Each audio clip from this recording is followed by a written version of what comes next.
Good morning. Welcome to my YouTube channel.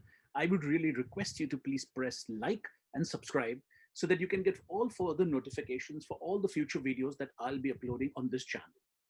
Today, what we are going to really talk about is sovereign rating. There has been a lot of talk of the Indian sovereign rating, with Moody's, one of the biggest rating agencies in the world, having downgraded the India rating. There is a lot of talk on what really applies as far as sovereign rating is concerned. Well, please, let's understand that what do really these rating agencies do? These rating agencies give a rating to every country known as sovereign rating. When you have a certain sovereign rating, it is the risk assessment that that economy really has.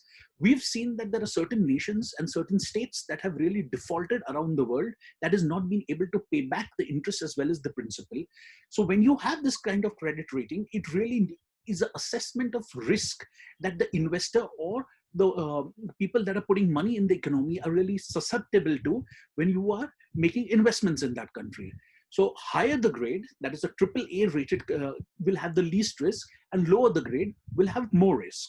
As you can see from this chart,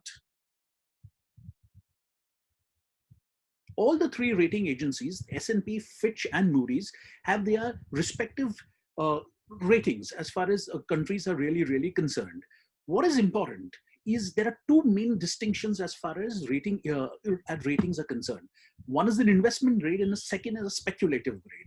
An investment grade rating is any rating that wherein the country is not considered that it may default as far as the principal or the interest is really concerned.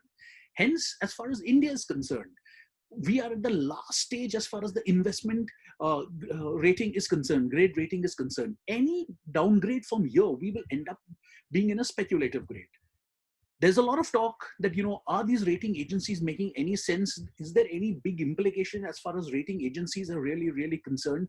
Well, because if you go back to 2008, you'll really realize that rating agencies really gave the retrospective rating was never really there. After the default took place, they made it to junk status or a default status. Hence, rating agencies don't really matter. Well, to a large extent, that is the case. There has been a lot of talk in literature in the financial circles, and that do these rating agencies really have any implications? Well, what is important is a lot of pension funds invest money. That is the foreign portfolio investment that comes into India is basis of the investment grade that it really has. So today, if we move from the investment grade to a speculative grade, a lot of this money that is being invested in the Indian economy, in the debt markets as well as the equity markets, may really move out. Hence, it is extremely important to look at the rating as well as the outlook. What Moody's has really done is they have got the rating down. So we are at last stage as far as the investment grade is concerned. What is important is overall S&P has really sustained the rating. That is, they have kept the rating the same as far as investment grade is concerned, and even has given a stable outlook. Now, when a rating agency really gives an outlook, it is how they really see the economy of that country in the next 12 months. If you look at India with this COVID crisis, fiscal deficit is going to rise, as the case may be in most countries of the world. It is estimated that the fiscal deficit for the current year may go up to 11%. Well, this is a special situation. This is the pandemic in 100 years that has really happened, and hence the government spending will have to really go back.